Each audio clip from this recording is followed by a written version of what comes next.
Vamos lá, Mateus 26, versículos 67 e 68. Diz assim: então alguns lhe cuspiram no rosto e lhe deram murros. É difícil ler esse texto, né? E outros lhe davam tapas, é uma surra que ele levou. E diziam: profetize-nos, Cristo, quem foi que lhe bateu? Senhor, é o último domingo de novembro. A gente já começa a entrar em ritmo de final de ano, festas. A gente nem sabe muito como vai ser esse final de ano, nesse ano tão estranho. Como é que vai ser o Natal, o Ano Novo, como é comemorar num ano que nos arrebentou em muitas coisas. Mas nós precisamos te ouvir, Pai. Nós precisamos ter humildade de te ouvir. Sairmos da cadeira dos inteligentes, dos sabidos, e agora irmos para a mesa dos aprendizes. Dá-nos humildade para ouvir tua voz. Nós precisamos sair desse culto com uma certeza que o Senhor fala conosco. Pai, por favor, fala conosco. Apesar dos nossos erros, dos nossos pecados, nós imploramos. Fala conosco, fala com aqueles que estão em casa agora assistindo. Fala, Senhor, fala e inflama a nossa alma. Fala, Senhor, e abre nossos olhos para ver o que não está na nossa frente. Que nossos medos saiam, nossas angústias saiam, que o pecado saia, e que eu saia desse culto com uma certeza: ainda que nada fora de mim tenha mudado, o meu interior sabe o que o Senhor espera de mim. Em nome de Jesus, amém. Toda vez que eu leio esse texto de Mateus 26, 67, ele me constrange, porque não dá para imaginar o próprio Deus de joelhos, tomando tapa na cara.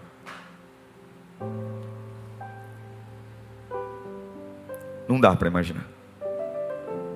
A gente viu essa onda de protestos no Carrefour, por conta daquele homem que morreu, lixado pelos seguranças. E quando você vê uma pessoa, e aí depois tentaram dizer que o homem era isso, que era aquilo, não importa.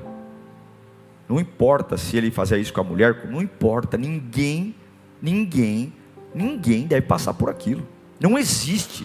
É até feio você tentar dizer que ele era alguma coisa, porque é como se ele tentasse justificar. Não, ele morreu assim porque ele não prestava. Não importa se ele prestava ou não prestava. Eu não consegui ver aquele vídeo. Primeira vez que eu vi o barulho do murro, do ruído, do murro no rosto daquele homem, eu não consegui ver. Agora, todos nós aqui merecemos a morte. João 3,16 diz que todos pecaram e todos nasceram fora. Agora, quando eu leio um texto onde o próprio Deus que veio nos salvar está sendo condenado sem ter cometido crime algum, e agora ele é esbofeteado, cuspido. Sim, cuspiram nele. Já tomou uma cusparada de alguém? Pois é, cuspiram nele e batiam nele, e depois de bater, falavam para ele: adivinha quem foi que te bateu? Você não é o Cristo? Você não fala que você é Deus? Eu quero que você diga: quem de nós aqui deu um murro nas suas costas? Quem de nós aqui deu esse soco aí em você? Não dá para imaginar. Não dá para imaginar, mas foi real. Não dá para a gente querer imaginar, mas aconteceu. E o pior, ele passou por muito mais do que isso. E o que mais nos constrange é ter gente, nos dias de hoje, que vivem as suas vidas e nem sequer se importam com o que Jesus fez por elas. Que vivem, constroem suas casas, formam suas famílias, têm seus propósitos de vida, suas faculdades, seus cursos, e não param para sequer lembrar do que Jesus fez por elas. E realmente o amor é o sentimento que define tudo. O amor é o sentimento mais forte. A própria Bíblia diz que o amor é o mais forte de todos os sentimentos. Agora, o que une duas pessoas que se amam é quando essas duas pessoas desejam ter empatia, certo? Então duas pessoas que se amam decidem ficar juntas porque ambas decidem entregar amor uma para a outra. Ambas desejam trocar, e isso é verdade, é para isso que o amor existe. O amor nasceu para ser uma ação recíproca, de um lado e do outro. E quando não há reciprocidade no amor, se quebra o namoro, se quebra o noivado, se quebra o casamento, se arrebenta tudo. Porque o amor, ele é um sentimento recíproco, precisa ser. Agora, como é o amor que nós recebemos? Primeiro que é um amor que excede todo o entendimento. Não dá para pôr na lousa, não dá para fazer uma palestra aqui elencando. É um amor fora da curva, é o amor de Deus. Em Oséias capítulo 11, versículo 4, há um texto que eu acho lindo, porque diz: eu os conduzi com laços de bondade e de amor, e tirei do seu pescoço o jugo, e me inclinei para alimentá-los. Nós éramos como cavalos do pecado, amarrados, e ele tirou as cordas de morte e colocou cordas de bondade. É como se ele dissesse: eu vou arrastá-los, mas essa minha corda que os puxa é uma corda de bondade. Eu os livrei. É um amor incondicional, é um amor que nos perdoa, nos dá vida. Aí você fala: pastor, mas eu estou chegando agora e não provei disso. Você vai provar, se você entregar sua vida a Jesus, se você realmente ver uma vida comprometida com Ele, sem mimimi, sabe, sem frescura, sem ficar na arquibancada, mas se você descer para jogar o jogo, se você descer para se entregar, se nós descermos para cumprir a palavra, você vai ver sua alma restaurada, você vai ver o que é uma vida que não precisa de nada externo. Ele vai te ensinar a capacidade de continuar, a capacidade de suportar, a capacidade de lidar com cara feia, a capacidade de lidar com porta fechada, e simplesmente ser abastecido de um jeito que as pessoas não são. Essa é uma vida cristã, é a vida mais linda, mais perfeita que alguém pode ter. E não é porque não nos ama que não nos repreende. Sim, Ele nos repreende. Em Hebreus capítulo 12, versículo 6, o autor dos Hebreus diz: pois o Senhor disciplina a quem ama, e castiga todo aquele a quem aceita como filho. Sim, o amor de Deus, Ele nos traz com cordas de bondade, mas o amor de Deus também nos disciplina. Deus também nos castiga. Cria um filho sem castigo, cria um filho sem disciplina, e vai ver o marginal que ele vai se tornar. Cria um filho sem educação, cria um filho sem limites. Dê tudo e não exija nada. Dê tudo, a hora que ele quiser dê. E você vai ver o adulto incapaz, frustrado que ele vai se tornar. Sim, como um bom pai, Ele nos castiga, Ele nos disciplina. Com muitas vezes Ele vai dizer não para mim e para você. Isso é amor. Muitas vezes a gente vai fazer campanha, vai dizer: Senhor, eu estou aqui porque eu preciso. Ele vai dizer: não é isso que você precisa, porque nem tudo que você quer você precisa. Não vou dar, eu não vou dar. Ei, eu não vou te dar esse PlayStation que você quer, não vou dar essa viagem, você vai ficar em casa. Eu quero dormir na casa da minha amiga, não vai dormir, vai ficar em casa, não vai sair hoje. E por mais que tem momentos que, como uma criança, e todos nós já fomos, a gente fica revoltado dizendo: meu pai não me ama. Bom é a mãe do irmão, boa é a mãe do João, boa é a mãe do Pedro, boa é a mãe do João, porque a mãe do Pedro deixa ele ficar na rua o dia inteiro, a mãe do João deixa, e a minha mãe é chata, porque minha mãe não deixa sair. Um dia você vai dizer: glória a Deus pela minha mãe chata, glória a Deus pelo meu pai insuportável, glória a Deus, porque vai ver o que o filho da Maria virou, vai ver o que o filho da Benedita virou, e vai ver o que você virou. Deus os ama, e muitas vezes Ele diz: não dou, não faço, você não vai ter essa hora, você não vai ser promovido, eu vou deixar você ser demitido, porque teu ego ainda está lá em cima, tua empresa não vai vender mais, não é hora de você ter relacionamento, não é hora de você namorar, é hora de você ficar sozinho. Todo mundo quer viver transformação, mas ninguém quer ficar sozinho. E como um bom pai, Ele vai disciplinar e vai castigar. Isso é amor. O amor de Deus, algumas vezes, como diz Oséias 2,14, nos leva para o deserto. Deserto é uma fase que nada funciona. Está lá Oséias 2,14. Portanto agora vou atraí-la para onde? Vou levá-la para onde? Mas olha que lindo, Ele vai me levar para um lugar péssimo, mas vai falar como comigo? Que Deus maravilhoso.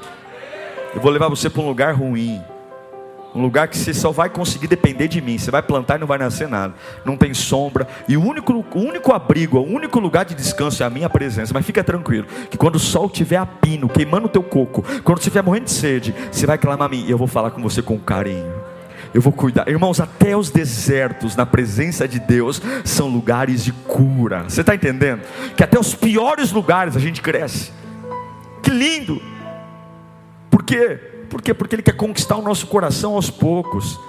Não dá para você... Ele não revela o amor dele num culto. É um tratamento. A gente chega na igreja tão bagunçado, tão torto.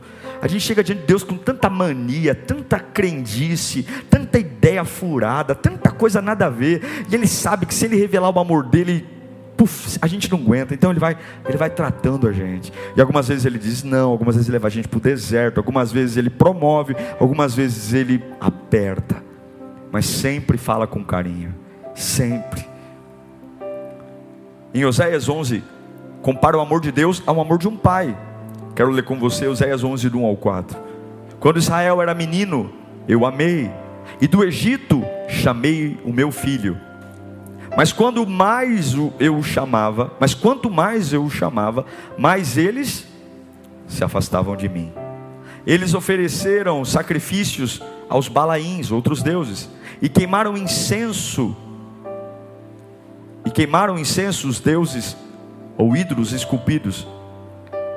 Mas fui eu quem ensinou Efraim a andar. Eles fugiam de mim, mas fui eu que ensinou eles a andar, tomando eles no braço. Quem chegou sem andar na presença de Deus e aprendeu a andar? Ah, que maravilha. Mas eles não perceberam que fui eu que os curou. Eu os conduzi com laços de bondade humana e de amor. Tirei do pescoço o jugo e o inclinei para alimentá-los.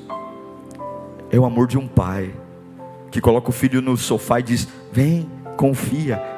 A gente não chegou aqui porque é bom. A gente chegou aqui porque, ainda que a gente não perceba, Ele tem cuidado de nós. Já era para a gente ter caído faz tempo. Já era para a gente ter sucumbido. Eu os atraí com laços de amor. Eu cuidei de você. Eu ensinei você a andar. Eu alimentei você. Você nem me servia, mas eu cuidava de você. Ah, como é maravilhoso. Que amor é esse? E além de amor de pai, a Bíblia diz também que Ele nos ama com amor de mãe. Isaías capítulo 66, versículo 13. Assim como uma mãe consola o seu filho, também eu os consolarei. Em Jerusalém vocês serão consolados. Em Romanos 5:8 diz que o amor de Deus demonstrado por nós se expressa em Jesus Cristo. Romanos 5:8. Mas Deus demonstra seu amor por nós. Cristo morreu em nosso favor quando ainda éramos pecadores. Então, é maravilhoso ver tudo isso, não é? Mas o tema do meu sermão é: você ama mesmo Jesus? É muito bom saber que Ele cuida de mim, que por ser um bom pai, Ele me diz não, e me leva para os desertos, e fala comigo com carinho, que me ensina a andar. E quantas vezes a gente não sabia andar, não sabíamos nem como avançar, não sabíamos como ter família, não sabíamos como abrir uma empresa, não sabíamos como estar na igreja, e com toda a paciência Ele cuidou de nós, ignorou nossos erros, jogou nosso passado no lixo. Mas todo amor é recíproco, e é legal a gente cantar sobre o amor de Deus, é legal levantarmos as mãos e falarmos com a boca cheia de vida: Ele me ama. A gente não canta? Me ama. Mas o amor de Deus tem que ser recíproco. Em João 3,16 diz: porque Deus amou o mundo de tal maneira que deu o seu Filho unigênito. Para todos? Não. Para que todo aquele que nele crê. Essa é a reciprocidade. Para que todo aquele que nele creia não pereça, mas tenha a vida eterna. A grande reciprocidade do amor de Deus é o quanto eu consigo acreditar nele. É o quanto eu consigo acreditar. Não é Bíblia aberta no Salmo 91 na sala da minha casa. Não é playlist no Spotify de canções evangélicas. Não é Bíblia debaixo do braço. Não é ouvir sermão do pastor Diego, mas é o quanto eu consigo acreditar nele. Acreditar nele. o quanto eu consigo acreditar que Ele é verdadeiro. E nós vivemos hoje uma geração que não acredita, e é por isso que nos tornamos uma geração débil, uma geração fraca, uma geração que não suporta, que precisamos de climinha, ambientezinho, tudo tem que ser gostoso, tudo tem que ser agradável, tudo tem que convergir, tudo tem que me agradar, e é isso que é o grande problema. Nós sem o amor de Deus não sobrevivemos. É muito legal saber tudo o que Ele fez por mim, mas a completude do amor é a reciprocidade. E a pergunta é: eu sei o que Ele fez por mim, mas eu amo de verdade? Uma geração que a gente não aceita cobrança, a gente aceita uma vida transformada até a página 20, quando os meus interesses pessoais, eles não são afligidos, quando o meu conforto, os meus credos, os meus prazeres, porque a hora que interfere no meu prazer, a hora que interfere nas minhas manias, naquilo que eu gosto e estou acostumado a fazer, epa, está demais. Não deixe Jesus entrar na minha intimidade, não deixe Jesus entrar nas minhas peculiaridades. É sempre aquele crer pelas bordas, mas nunca no centro, nunca no que importa. Pessoas que ameaçam se desviar da igreja a todo tempo, que se não tiver um tapete vermelho estendido a hora que eu chego, se as coisas não atenderem a minha expectativa, eu não consigo permanecer. Eu não consigo permanecer porque estou com dor de cabeça, eu não consigo permanecer porque as coisas não são como eu imaginei, eu não consigo. Será que realmente eu amo Jesus? Será que realmente eu amo Jesus? Onde eu não consigo ouvir nenhum tipo de exortação, nenhum tipo de bronca. E aí a gente vê quantos líderes, pastores, você puder imaginar, na mão de ovelha, porque ele fala: se eu pegar um pouco mais pesado eu perco, se eu falar um pouco mais duro eu perco, se eu falar que esse relacionamento que ele está vivendo é errado, ele vai embora da igreja. Então eu vou tolerar ele aqui com um relacionamento do jeito que está errado. Eu sei que aquele camarada trabalha errado, ele trabalha errado, mas se eu for lá falar para ele que ele tem que trabalhar direito, ele vai embora. E eu não quero viver esse evangelho. Será que eu amo Jesus? Será que eu tenho, em nome de Jesus, feito as coisas do jeito que Ele espera, ou do jeito que nós planejamos? Pessoas que quando falham com elas, ou quando algo as decepciona, simplesmente não leva desaforo para casa, sai pisando duro no chão e vai embora, e de repente pratica o pior dos sentimentos. Irmãos, para mim a coisa pior que existe é a ingratidão. Olha, é o pior sentimento que existe. A ingratidão é cuspir no prato que comeu. Isso é feio. É feio. É feio demais. E como nós vivemos numa época de ingratidão, é ou não é? Você fala milhares de sim, o primeiro não que você fala, a pessoa te odeia. Você empresta dinheiro todo o tempo, o dia que você fala: hoje eu não tenho, pronto, você já não serve mais. Você está, nossa, você não serve. Porque nós fomos constituídos numa geração que aprendeu a ser amado por Deus e não a amá-lo. E o que Deus pedia para as outras gerações? O que Deus pedia no Antigo Testamento? Pedia para os cristãos entrarem no Coliseu e serem mastigados por leões, e os camaradas iam. Quantos eram mortos, sendo jogados em caldeirões de óleo quente? Apóstolo Pedro morreu crucificado de cabeça para baixo. O camarada, na hora da morte, ele não ficou olhando para ele. Ele falou: não, vocês vão me crucificar, ok. Eu não estou preocupado se o prego vai machucar, eu não estou preocupado, eu só quero uma coisa: eu não quero que vocês me crucifiquem igual Jesus foi crucificado, eu não quero. Então pega a minha cruz e vira ela de cabeça para baixo. Podem me crucificar, mas não igual Jesus. Virem a cruz de cabeça para baixo. Se você for em Roma, lá no Coliseu, há um memorial na entrada do Coliseu do apóstolo Pedro, o lugar onde ele foi crucificado de cabeça para baixo. Quantos outros morreram? E hoje nós não aguentamos nada. Não aguentamos não ter uma vaga de estacionamento, não aguentamos um ar-condicionado, não aguentamos uma palavra um pouco mais dura, não aguentamos ter que entrar num sistema de igreja, não aguentamos fazer passos, não suportamos não. Por quê? Porque nós esquecemos de algo principal. Eu amo Jesus. Eu amo Jesus. Não é Alírio, não é pastor Diego, é Jesus. não aceitamos repreensão, correção. Tudo é oba-oba, tudo é milagre, tudo é sensação, tudo é rosa que leva para casa, é sal grosso que eu piso, é fronha, é sabonete ungido, tudo é movimento. E esquecemos que nós estamos aqui para viver a cruz, carregar a cruz. Eu sei que alguns estão dizendo, esse culto não está sendo bom para mim, mas é isso que a gente precisa. Não adianta sabermos que Deus nos ama, eu preciso pensar e dizer, eu amo Jesus. É muito mais do que colocar uma roupa legal e vir para a igreja. É muito mais legal do que dizer, eu vou comprar um produto da B-Power para ajudar a igreja. É muito mais do que colocar um dinheiro na salva. É uma vida. É uma vida de temor, de baixar a cabeça e dizer, o Senhor é vivo, o Senhor é real. Eclesiastes capítulo 5 versículo 2, Salomão vai dizer, quando vocês entrarem, não seja precipitado nos lábios, nem apressado de coração para fazer promessas diante de Deus. Deus está nos céus e você está na terra, por isso fale pouco.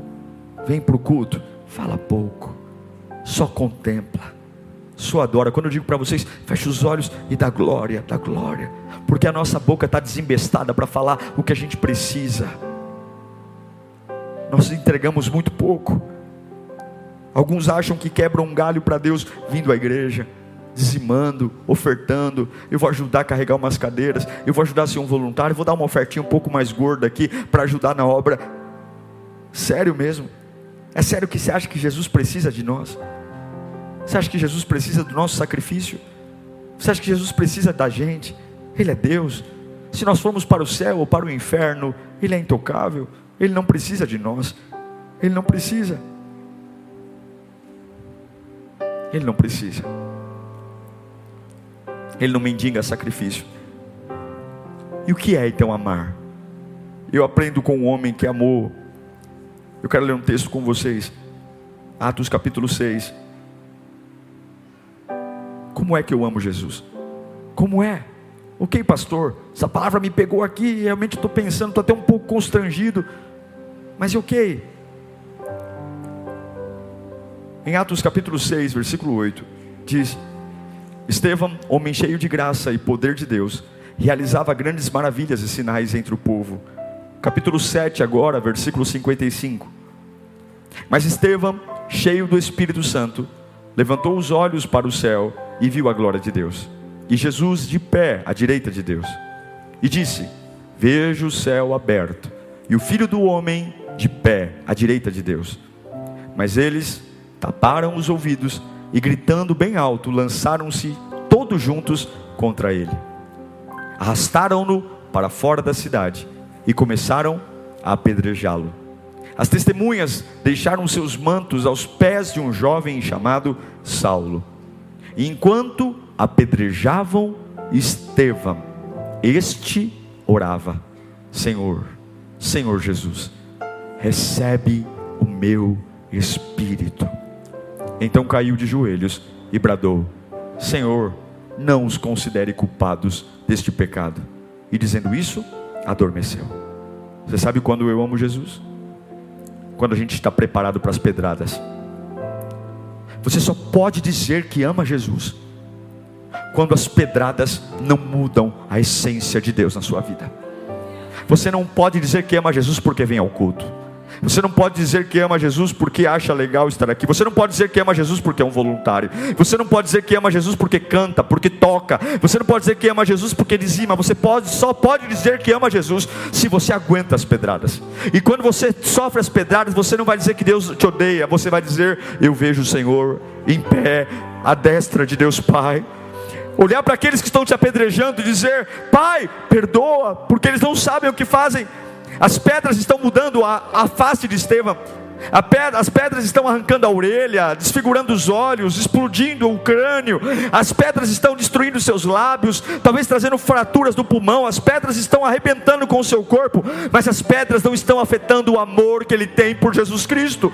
Não pode, meu irmão. Todos nós estamos aqui hoje e eu fico pensando: meu Deus, qual é a fase que vai permitir que as pessoas fiquem mais na igreja ou não? Qual é a garantia que eu tenho se vai vir uma segunda onda de Covid?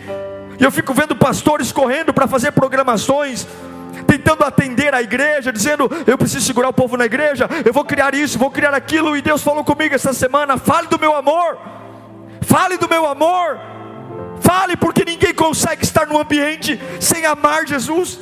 Não dá, o diabo não dá folga, o diabo não segura, o diabo não descansa. Nós sempre ficamos lembrando o que Deus pode fazer, nós cantamos do amor de Deus, mas esquecemos daquilo que o diabo pode fazer. Eu prego muito pouco sobre o diabo, porque acho que ele não é digno de ser falado nos púlpitos, mas não é porque ele não é digno que nós vamos esquecer do que ele é capaz de fazer. Ele milita 24 horas para me enganar. E todas as vezes que Deus quer te abençoar, Ele manda uma pessoa. E toda vez que o diabo quer te destruir, o diabo manda uma pessoa. E eu tenho que saber o que está acontecendo.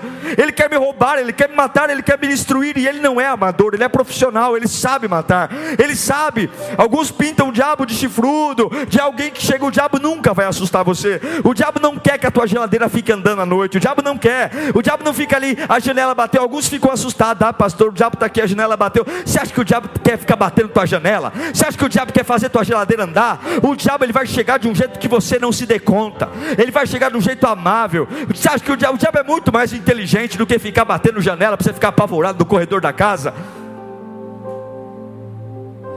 Eu senti um arrepio. Que arrepio? O quê? Isso aí você tem no Play Center, lá na caverna do terror, lá do parque. Você acha que o diabo é idiota para ficar dando sustinho em você? Ele chega com um beijo, ele chega com um abraço, ele chega com um presente, ele chega com encantamento, ele chega te abraçando, ele chega te levantando, ele chega fazendo da tua vida coisas maravilhosas. É por isso que a porta da fome é um problema, porque o diabo também mata a fome, ele também gera pão, ele também gera água. E a única forma de eu vencer tudo o que está para vir é amar Jesus. E como é que eu amo Jesus?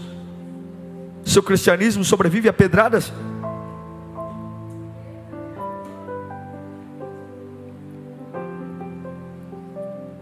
Quem era Estevão? Estevão era um homem bom, piedoso. Estevão era um homem de sabedoria. Foram esses os atributos que fizeram ele pertencer ao primeiro grupo dos diáconos. Os apóstolos estavam muito atarefados, tinham as viúvas para cuidar, tinham os órfãos para cuidar. E aí levantaram homens com boa reputação, cheios do Espírito Santo e sabedoria, para que esses homens cuidassem das viúvas e cuidassem dos órfãos. E aí os apóstolos teriam mais tempo para pregar o Evangelho. Por que ele foi apedrejado? Pura inveja. Pura inveja. Inveja. Ele não fez nada para ninguém. Ele não falou mal de ninguém. Ele não difamou ninguém. Ele não traiu. Ele não devia. Ele pregou o Evangelho. Você está preparado para ser invejado fazendo coisa certa? Você está preparado? Você está preparado para ver as pessoas olhando para você com maldade? E você fala: mas eu sou... E você não deixar isso te corromper? Não porque é fácil, mas porque você ama Jesus.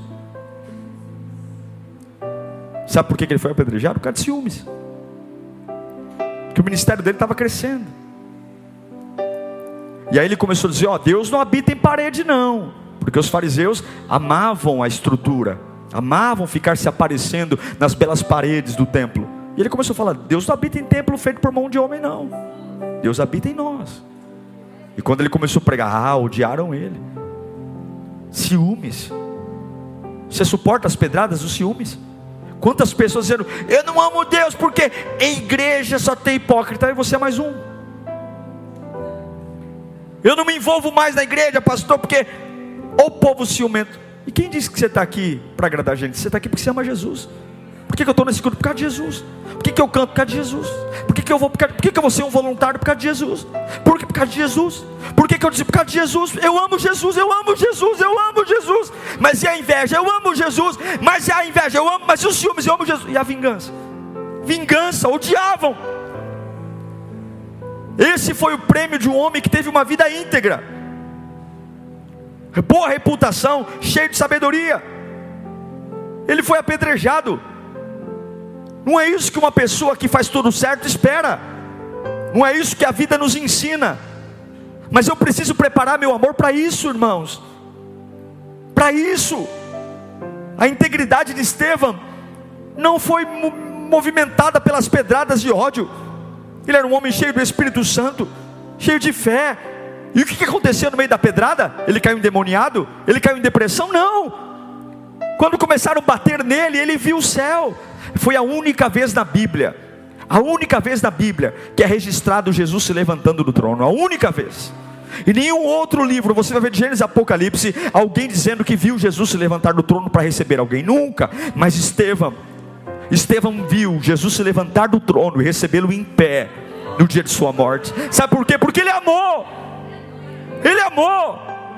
Se eu for contar para você quanta gente chegou e quanta gente foi, quanta gente falou bem, quanta gente falou mal, quanta gente parou, quanta gente desistiu, quantas pessoas, se eu for dizer para você, mas eu preciso entender, eu só consigo ficar em pé se eu amar Jesus. Não tem jeito. Não tem jeito. Não tem nome de culto, não tem ministério, não adianta fazer café. Vamos fazer café para os novos membros. E a gente se organiza, a gente senta lá no escritório e fala: o que nós vamos fazer para os visitantes? Liga para o visitante, manda um abraço para o visitante, manda um presente para o visitante, vamos criar programações. Mas nada disso é suficiente se eu não entender que eu tenho que amar Jesus de um nível tão profundo, tão profundo, tão profundo, que as pedras não me tiram da presença dele. É muito bacana vir para a igreja com alguém, é muito bacana estar aqui com um amigo, é muito bacana pertencer a um grupo, é muito legal sentir tudo isso, sentir toda essa atmosfera, mas eu não estou aqui por causa disso. Eu quero dizer, Senhor, que se eu for invejado, se me perseguirem, se me invejarem, meu Pai, se tirarem tudo de mim, eu quero não ver ódio, eu não quero tomar tarja preta, eu não quero cair numa cama, eu quero saber que esse amor que o Senhor me deu, o Senhor me ensinou a andar, o Senhor perdoou meus pecados, o Senhor me deu esperança, o Senhor encheu minha alma de vida, o Senhor me deu vida, o Senhor me colocou laços de amor e me trouxe para uma nova vida. E eu sei que o amor é recíproco, não existe amor de um lado só. O Senhor me amou, e eu quero dizer que o meu amor por ti suporta a pedrada. Se o meu amor por ti, quando foi a última vez que você disse isso ao Senhor? Os nossos amores a Deus estão sempre condicionados a bênçãos. Senhor, se o Senhor me der, eu te amo. Senhor, se o Senhor abrir essa porta de emprego, eu juro que eu te sirvo. Senhor, se o Senhor me der esse namorado, eu juro que eu nunca te largo. Senhor, se o Senhor me der esse trabalho, o primeiro salário eu dou na tua casa. Nós sempre condicionamos o amor a um benefício, sempre condicionamos o amor. Senhor, tira meu marido da cachaça que eu te servirei. Senhor, tira meu filho da droga. Senhor, tira meu filho da cadeia que eu vou te servir para a vida toda. Que amor é esse? Que não é recíproco, é interesseiro, é um amor de botequim, é um amor de confeitaria, onde eu preciso que algo seja feito para que eu ame. Não, eu só posso dizer que amo Jesus quando eu digo a Ele: eu suporto as pedradas. Ah, meu Deus, como é difícil isso. Estevão, quando ele está sendo apedrejado, e eu não sei, mas é difícil você manter a estrutura com dor. É muito difícil. As mulheres aí, quando entram em fase de TPM, sabem como é difícil manter a estrutura emocional quando os hormônios se desregulam. Os maridos que o digam. Como é difícil, né? Qualquer coisa irrita. Aí você vê um homem, ficha limpa, arrastado brutamente, jogado no chão como um animal. Fariseus, pessoas muito piores do que ele. Porque quando você toma uma bronca de alguém, um esculacho de alguém que é melhor que você, você até fala. Agora quando você toma um esculacho de um Zé Mané, um esculacho de uma pessoa que não faz um pingo do que você faz, é revoltante, não é não? É ou não é? Gente que não faz nada, aí cruza os braços, vou falar o que eu acho de errado. Sangue de Jesus tem poder. não move uma paia, mas é analista de defeito. Dá uma vontade, dá um soco gospel. Tem opinião de tudo, né? Opinião de tudo. Eu tenho opinião, né? Opinião, já falei, é igual comentarista esportivo. Sabe tudo, mas não faz nada, não sabe nem marcar gol. Põe para fazer, não sei. É difícil você ver um fariseu arrastando um camarada íntegro, cheio do Espírito. E aí jogam pedras nele. Imagine as pedras batendo no rosto. Imagine. Agora imagine se naquele momento Estevão falasse um palavrão. Imagine se naquele momento Estevão voltasse contra Deus. Porque a gente fala assim: pastor, só tem que entender, a fase que eu estou vivendo é uma fase difícil. É por isso. Mas o fato de eu estar num deserto não quer dizer que eu tenho carta branca para fazer o que eu quero, você entende? O fato de eu estar passando uma fase difícil não é carta branca para eu dizer que é por isso que eu estou desequilibrado. Se Deus registrou a vida de Estevão aqui, é porque é possível amá-lo em meio às pedradas. Aí você vê um camarada que no meio das pedradas ele vai repetir uma frase que Jesus disse. Olha o que Jesus diz em Lucas 23:34. Jesus disse isso agonizando na cruz, muito perto de dar o último suspiro. Lucas 23:34. Evangelho de Lucas. Jesus disse: Pai, perdoa-lhes, pois não sabem o que estão fazendo. Eles então dividiram as roupas dele e tiraram sorte. Palavras de quem? Jesus na cruz. 60 dias depois, 70 dias depois, sei lá, um mês depois, era Estevão sendo apedrejado. No meio do apedrejamento, dor, angústia, medo, raiva das pessoas. O que eu vou falar no meio de tudo isso? Como é bom amar Jesus no meio das pedras. Agora, Atos capítulo 7, versículo 60. Palavras de Estevão no meio do apedrejamento. Atos 7, 60. Então caiu de joelhos e bradou. O que ele disse? Senhor, não os consideres culpado desse pecado. E dizendo isso, adormeceu, morreu. O que você lembra no meio do apedrejamento? Na hora que ele começou a sofrer, ele falou assim: o que meu Jesus disse quando passou por isso? Ele perdoou os seus algozes? Pai, não compute esse erro neles. Para alguns vão dizer: esse cara é trouxa, esse cara é otário, esse cara é um idiota, esse cara tem sangue de barata, esse cara é um patife, esse cara é um boboca, ele não merece. Que fé fraca é essa?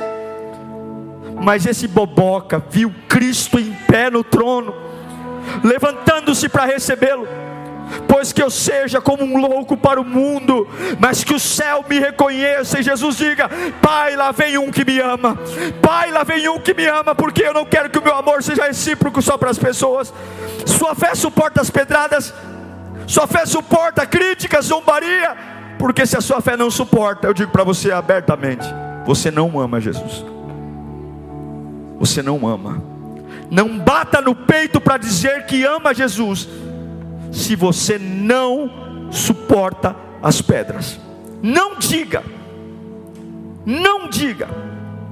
Não diga que amamos porque viemos à igreja, porque somos evangélicos. Não diga: eu não posso dizer que amo Jesus porque estou pregando a palavra aqui em cima. Porque o Silvio Santos, se eu der o meu esboço para ele, ele fala melhor do que eu aqui. Eu não posso dizer que amo Jesus porque sou pastor também. Eu não posso dizer que amo Jesus porque tenho 36 anos na igreja. Não posso. Isso não é amor. Isso não valida amor. Eu não posso dizer que amo Jesus porque dizimo. Eu não posso dizer que amo Jesus porque eu não peco. Isso é obrigação minha. Porque se eu pecar eu vou morrer e vou ser envergonhado. Mas eu posso dizer que amo Jesus quando eu tenho tudo para largá-lo. Tudo. Qualquer um largaria, qualquer um chutaria, tudo. tudo, balde, chutaria tudo, qualquer um, porque não tem evidência que Ele me ama, porque fui honesto, fui sincero, sou cheio do Espírito Santo. E todo mundo diria: se Ele te amasse, você não seria apedrejado. Se Ele te amasse, você não largaria o emprego. Se Ele te amasse, as pessoas não zombariam da tua cara. Se Deus te amasse, você não seria humilhado. Se Deus te amasse, e você está lá sangrando, morrendo, agonizando, e da tua boca só sei uma coisa: Pai, perdoa, porque eu não vou deixar, não vou me esvaziar do Espírito Santo por causa da pedra, não vou deixar de ter sabedoria por causa da humilhação. Pode vir inveja, pode vir ciúme, pode vir traição. Eu amo Jesus. Eu queria que você pensasse nisso hoje. Pensasse nisso. A gente tem que amar Jesus. Amar tão profundamente, tão profundamente, tão profundamente, tão profundamente, do jeito que Ele nos amou. Amar Jesus. Falar: Senhor, eu quero te amar. Minha vida vai ser tua a partir desse culto. Depois dessa palavra, Senhor, eu vou tomar vergonha, eu vou organizar a minha vida, eu vou organizar minha rotina, eu vou organizar minhas escolhas, eu vou organizar meus pensamentos. Depois desse culto, Pai, eu vou chegar na minha casa, eu vou jogar coisa no lixo, eu vou alterar meu WhatsApp, Senhor, eu vou te amar, e eu vou começar a me preparar. Eu vou começar a me preparar para te amar nos dias difíceis. Eu vou começar a me preparar para te amar. Senhor, eu tenho um compromisso contigo, não é com a Lírio não. Eu vou ser um voluntário, eu vou te servir, eu vou te amar, eu vou pregar o teu nome, eu vou mudar meus hábitos, vou mudar minha rotina, eu vou mudar o que eu assisto, o que eu falo, eu vou mostrar para minha família que eu amo Jesus. Eu não vou mostrar para minha família que eu vou para a igreja não, eu vou mostrar para minha família que eu amo Jesus. E eu vou mostrar para eles que meu nível de alegria não vai se alterar pelas minhas escolhas. Vai chegar dia que eu vou chegar na minha família, vai estar todo mundo lá largado no sofá, e eu vou entrar com um sorriso no rosto, mesmo passando pelo mesmo problema que eles, e eu vou dizer para eles: eu não sou afetado pelas pedradas. As pedradas não mudam meu amor por Ele, não mudam. E daí que a minha agenda foi alterada, e daí que eu imaginava estar em outro lugar, ganhando outro salário, morando em outra casa, e daí eu não vou morrer nas pedradas. Meu irmão, como o céu espera ver isso da gente, como Jesus espera ouvir isso da nossa boca. Isso a teologia não te ensina. Isso não tem nada a ver com cargo, tempo de igreja. Talvez você fale assim: pastor, é a primeira vez que eu entro numa igreja evangélica. Você pode amar Jesus a partir de agora. Eu queria orar, vamos orar. Feche os seus olhos. Senhor, nos perdoe. Nos perdoe, Pai. Nos perdoe por negligenciarmos o dia que o Senhor foi espancado. Deram socos na sua cara, Senhor. Esmurraram o Senhor. Cuspiram no Senhor. Eu deveria me lembrar disso todo dia. Todo dia eu deveria me lembrar. Bateram no Senhor e mandaram o Senhor adivinhar quem que tinha dado os murros. O Senhor me trouxe com cordas de amor. O Senhor me ensinou a andar como um pai. O Senhor me leva no deserto, e lá no deserto fala comigo com carinho, Senhor. Quantas vezes, que experiências lindas nós tivemos em momentos difíceis. A gente esquece porque é tolo, mas se cada um de nós aqui, não precisa nem fazer muito esforço não, se nós lembrarmos os últimos episódios de deserto, como crescemos, como aprendemos, como crescemos, como desenvolvemos, graças àqueles momentos que o Senhor nos levou para o deserto, e aparentemente íamos morrer, íamos cair, mas de repente veio uma voz de carinho dizendo: eu estou contigo, eu sou com você, aleluia. O sol está quente, daqui a pouco vem uma voz que me abraça, traz uma sombra. Obrigado pelos nãos do amor, quando eu queria, e o Senhor disse não, e graças àquele não que o Senhor me deu, eu estou vivo. Graças àquele não, eu estou de pé. Ah, miserável seria eu se o Senhor não tivesse me freado. Ah, miserável seria nós se o Senhor não tivesse dito não naquele dia. O que seria de nós sem os teus não, Senhor? O que seria de nós sem os teus nãos? Eu já teria me arrebentado, já teríamos caído na sarjeta. Obrigado pelos nãos. Obrigado pelas portas fechadas. Eu bati o pé, eu me revoltei, esmurrei a parede, mas hoje eu entendo que aquela porta fechada nos salvou. Graças àquelas portas fechadas, nós estamos vivos hoje. Obrigado pelas pessoas que o Senhor afastou. No dia nós não entendemos, ficamos em crise. Por que fulano me abandonou? Por que fulano me largou? Por que o fulano me deixou? Eu não entendo, eu vou morrer não. E hoje eu entendo. Obrigado por ter tirado aquela pessoa. Obrigado por ter me livre daquela pessoa. Obrigado, Senhor. É tanto amor. Mas nós queremos dizer a partir de agora que a nossa fé te ama também. Oh Deus, nos ensine a suportar as pedras. Nos ensine a pararmos de sermos pessoas frequentadoras de igreja, para sermos homens e mulheres que andam por amor. Abashuri me cantará, abashuri andele me cai.